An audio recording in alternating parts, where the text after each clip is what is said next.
China has imposed sanctions on some UK individuals and entities over allegations of forced labor in Xinjiang.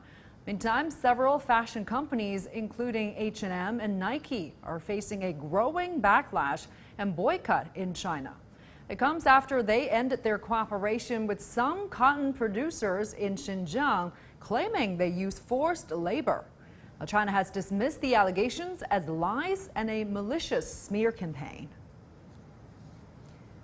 And joining us now is our correspondent Andrew Wilson in Oxford. Hi there, Andrew. Any reactions from the UK so far? Oh yeah, there's been plenty of reaction. I think we can safely say that we are entering a period where relations between China and the UK, and for that matter the European Union as well, are starting to go to an even lower ebb than they have been in recent months. The alarm that spread quite widely over the informal boycotts of brands like H&M and Nike in China have created a commercial arm as well as to the political arm that's already underway in terms of comments being traded and sanctions being exchanged between the two parties. Now, it has to be said that the sanctions on the UK members of Parliament and various legal figures are taken as token, at least because these are not people that have business generally with China. They're just very vocal about China, particularly in Parliament. There is one MP, Mr. Neil O'Brien, who is the head of policy at Downing Street. So that gets a bit closer to the Prime Minister, and that will sting a little bit more.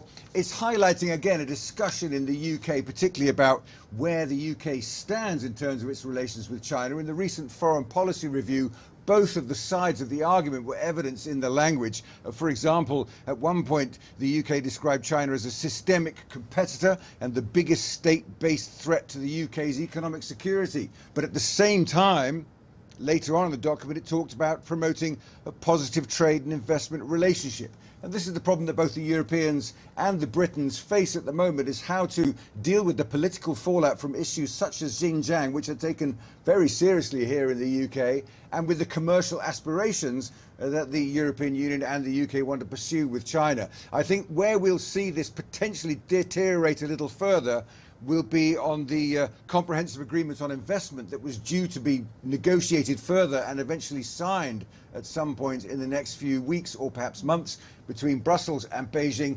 That looks like, with cancelled meetings and politicians in the European Union becoming more vocal about the situation in China and the war of words and the sanctions, that now looks under threat. If that deal collapses, that really is a sign that relations do need more work on both sides to improve. We'll be watching that closely, of course. Thank you very much, Andrew Wilson, joining us from London.